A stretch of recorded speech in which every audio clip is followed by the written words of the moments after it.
Welcome to Speak English Now, your ultimate English listening journey. Today, we have a very special story for you. Listen carefully, close your eyes, relax, and enjoy. Before we begin, please like this video, share it with your friends, and subscribe to the channel to support our long-form English series. Now, let us start. Hello. Today, we want to talk about a very serious challenge. We want to talk about why so many people feel terrified when they try to speak English. This is not a simple problem about vocabulary. This is a deep psychological block. Many students study English for years. They spend hours reading books. They pass written exams with perfect marks. They can listen to English movies and understand every word. But the moment they need to speak to a real person, their heart beats fast, their hands sweat, and they freeze completely. Why does the human brain do this? To understand this fear, we must look at how our minds work. The brain has one primary job: to keep you safe. Safe does not just mean safe from physical danger. Safe also means safe from social shame, safe from looking stupid, and safe from rejection. When you speak your native language, you are in control. You know exactly how to express your thoughts, your humor, and your intelligence. Your native language is your armor. But when you switch to English, you lose that armor. You suddenly feel like a small child who cannot find the right words. You feel vulnerable. Your brain sees this vulnerability as a danger. It fears that people will judge you or laugh at you. To protect you from this imaginary danger, your brain shuts down your mouth. This is the root of the problem. It is a psychological defense mechanism. To fix this problem, we must know where it started. For most people, the fear of speaking English started in the traditional school classroom. Think about your childhood. You're sitting at a wooden desk. The teacher asks a question in English. You want to try, so you raise your hand. You say a sentence, but you make a small mistake with a verb tense or a preposition. What happens next? The teacher stops you immediately. They correct you loudly in front of the whole class. Maybe some students giggle or whisper. The teacher uses a red pen to circle your mistake on your paper, giving you a bad grade. This experience creates a psychological trauma. Your brain connects English directly with embarrassment, judgment, and failure. You learn that speaking is a dangerous game where you only win if you are perfect. But real life is completely different from a school classroom. In real life, there are no red pens. There are no grades. Adults do not check your grammar with a notebook when you speak to them. The true purpose of a language is communication, not an exam. Imagine you are hungry and you go to a restaurant in London. You say to the waiter, "I want apple." The grammar is not perfect. You did not say, "I would like to have an apple, please." But does the waiter get angry? Does he give you a bad grade? No. He understands your meaning, and he gives you the apple. Communication is successful.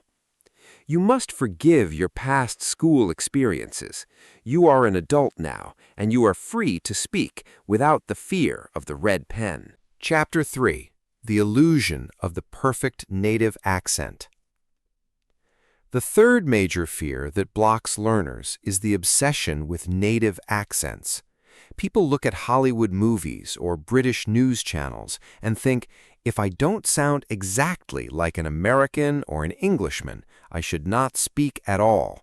My accent sounds heavy and bad. This is a modern psychological illusion.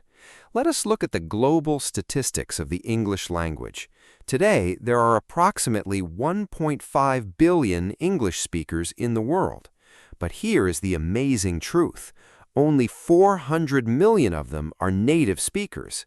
This means that the vast majority of English speakers, more than 1 billion people, are non-native speakers, just like you. English does not belong only to America or Britain anymore. It belongs to the world. There are millions of accents: Spanish accents, French accents, Arabic accents, Chinese accents, and German accents. Every accent is beautiful because it tells a story. It tells the story of who you are and where you come from. When an international businessman from Japan speaks to a businessman from Germany in English, they both have strong accents. They do not care about sounding American. They care about understanding each other. A foreign accent is a sign of intelligence. It proves that your brain is powerful enough to learn a completely new communication system in addition to your native tongue. Never hide your accent. Speak slowly, speak clearly, and be proud of your unique voice. Perfection is boring. Clarity is what matters.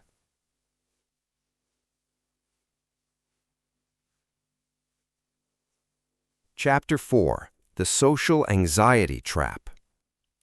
Let us talk about social anxiety. This is the fear of other people's opinions.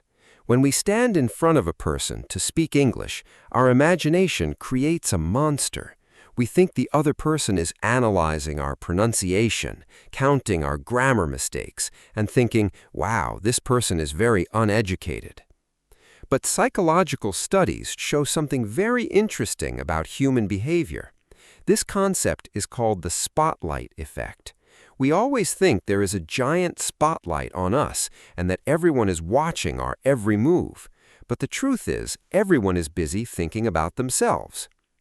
When you speak to a native English speaker, they are not judging your verbs. They're thinking about their own day, their work, their family, or what they want to eat for dinner. They are actually focusing on your message, trying to understand your thoughts, because humans are naturally social. Furthermore, native speakers appreciate your effort. They know that English is a difficult language with confusing rules. They respect that you are trying to communicate in a foreign tongue. Most native speakers only know one language. When they see you speaking two languages, they do not feel superior. They feel respect. What about the people who do judge you?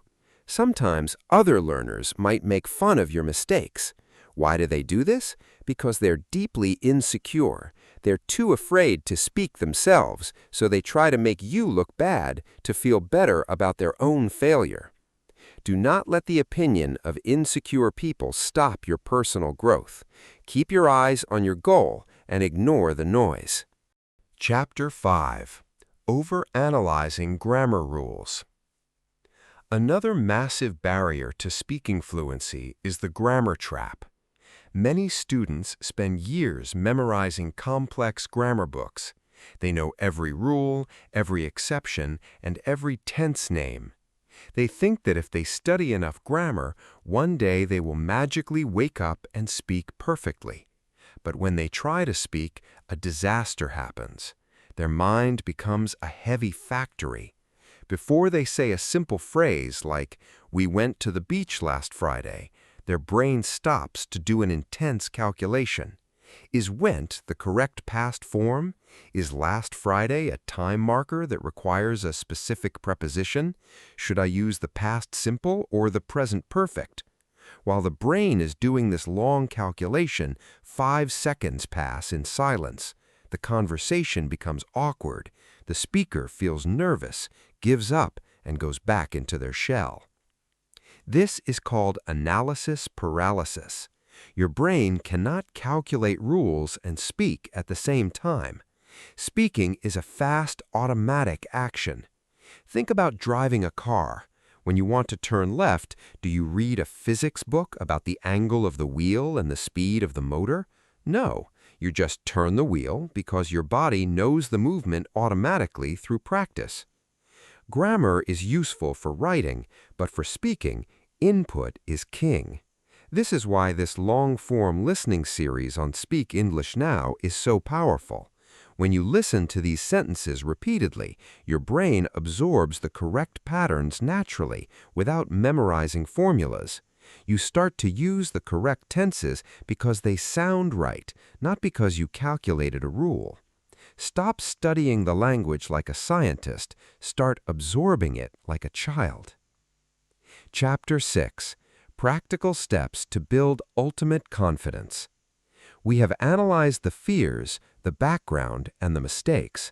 Now let us focus on the practical solutions. How do we take action today to build real speaking confidence? Here are 4 psychological steps you can use immediately. Step number 1, lower your expectations. Do not try to speak like a professional philosopher on day 1. Start with simple, short sentences. Use basic words to express your ideas. It is better to say a simple sentence with confidence than a complex sentence with hesitation. Simple English is still beautiful English. Step number 2, talk to yourself out loud when you are completely alone. This is an excellent exercise because there is zero social pressure. When you are cooking, say, "Now I am cutting the tomatoes. The soup is hot." When you are driving, describe the road. "The car in front of me is blue. The weather is sunny today." This exercise helps your mouth muscles get used to the physical shapes of English words, and it builds familiarity.